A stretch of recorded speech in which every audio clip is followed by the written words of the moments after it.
Well, hello, and welcome to my creepy mansion.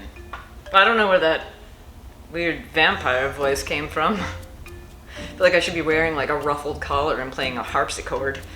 Anyway, so I'm going to be doing a mixed media tutorial today on how you can get some cool graffiti effects on a canvas. And I happen to be a huge fan of graffiti art, and I'm also a huge fan of birds of prey. So the logical progression there was to combine the two, obviously. And this is actually inspired by a red-tailed hawk that has been flying around my neighborhood and landing in trees in my yard and screeching at me. And I think it was clearly saying, "Paint me, Lydia, paint me." At least that's what it was saying in my weird brain. And holding a squeegee. I just realized that I have been talking with this squeegee the whole entire time, and it's because I didn't put it down. Actually, it's because I really love holding squeegees, because that's not weird. With this squeegee, I shall name this bird. I shall name you Ethan. Ethan Hawke. If there wasn't dramatic music right there, then I'm gonna have to have a serious talk with editing Lydia. Anyway, getting off topic. So, all of the materials that I used for this painting will be listed in the description below. And join me. Let's start this. Let's start this painting. And then I'll stop being weird.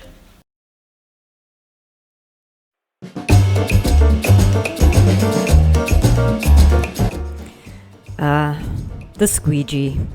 The squeegee is unassuming in its simple T-shaped form, and yet such a useful tool for applying paint quickly and effectively. Not only do you get excellent coverage, but the humble squeegee also provides its own unique abstract effects, as you can see here on this 24 by 30 inch canvas I'm working on. So I'm starting with some really vibrant colors on this painting, including neon red, neon pink, and deep yellow. Graffiti tends to be really eye-catching and vibrant, and for this I want my brights to be on the warmer side, because then I can knock them back if I want by putting on some pastels.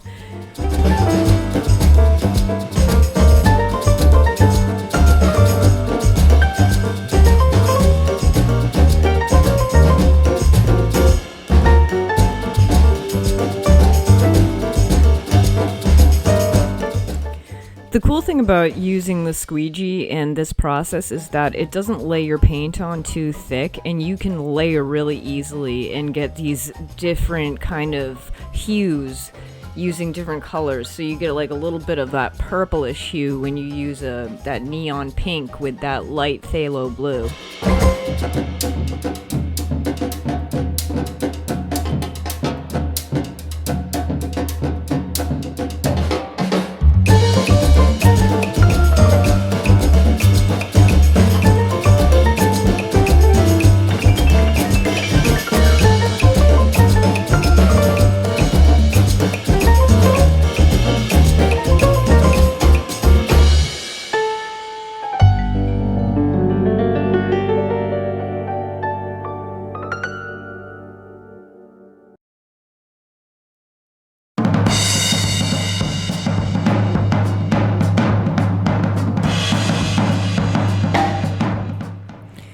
So by sketching with a combination of watercolor crayons, Posca markers, and solid paint markers by Sakura, I can doodle, shade, and create an interesting colorful sketch that paint will not disturb.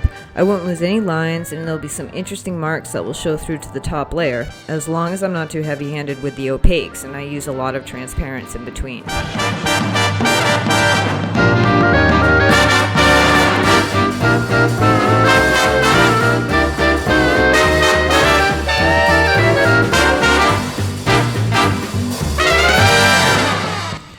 Because the eye of the hawk is a really prominent feature on, obviously, the side of the bird's head, I really spend a lot more time with the detail in that specific area, because I want that to be the most kind of realistic part, would be the eye and probably the beak.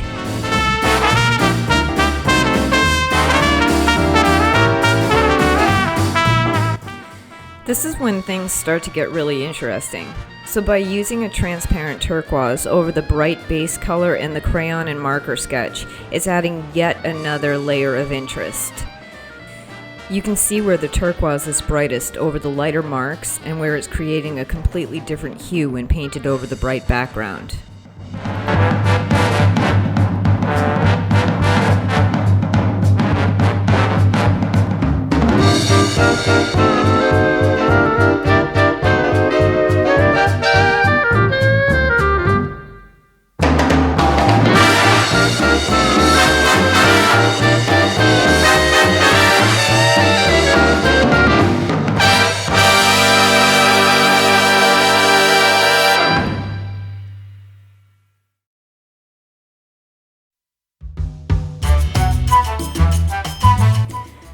When moving on to opaques, I barely touch the canvas with the brush.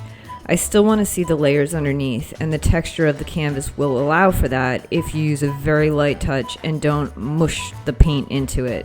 I don't use any water in this phase and dry the brush vigorously between colors.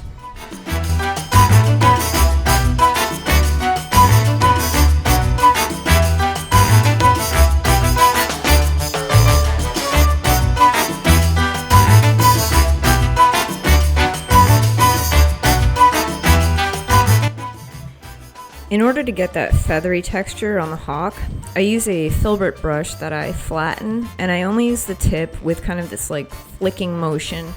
It's faster than using a liner brush, especially in like larger areas. Now that Ethan is pretty firmly in place, I can start adding anything I want. Shapes, lines, scribbles, spray paint, stencils, you name it. This is pretty much where you can have all of your fun with your mark making.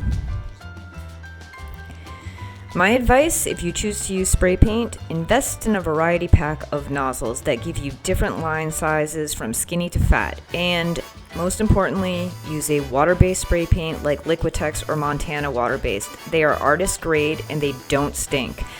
Please do not use hardware store spray paint, whatever you do.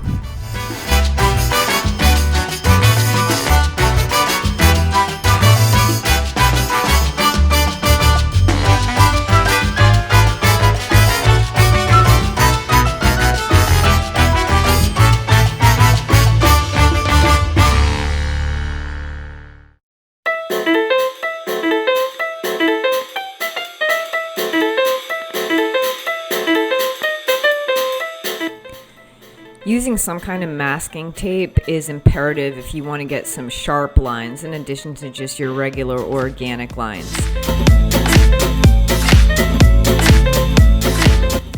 So my acrylics have all dried and now I've moved on to oil paint, and what I'm basically doing is I'm just glazing the background and deepening some of the colors and then wiping some of it away, but I can change the hues in the background.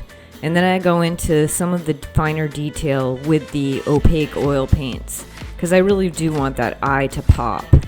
And I'm not covering the whole entire painting with oil paint or anything like that. It's just to emphasize what's already there and make some of the areas softer.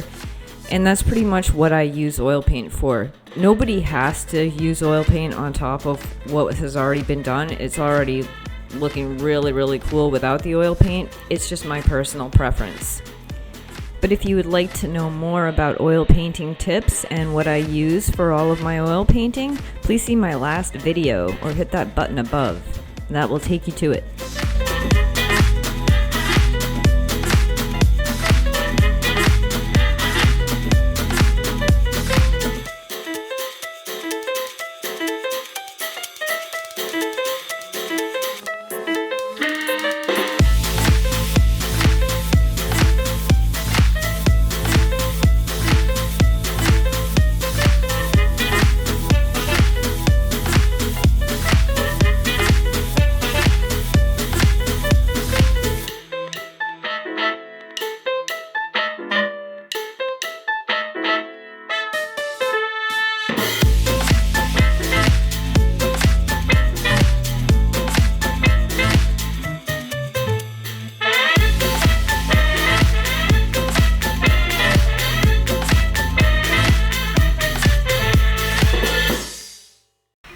Well, I hope you enjoyed this video. If you did, please hit that like button. Please subscribe if you haven't already subscribed. And I will see you next time. Love you guys.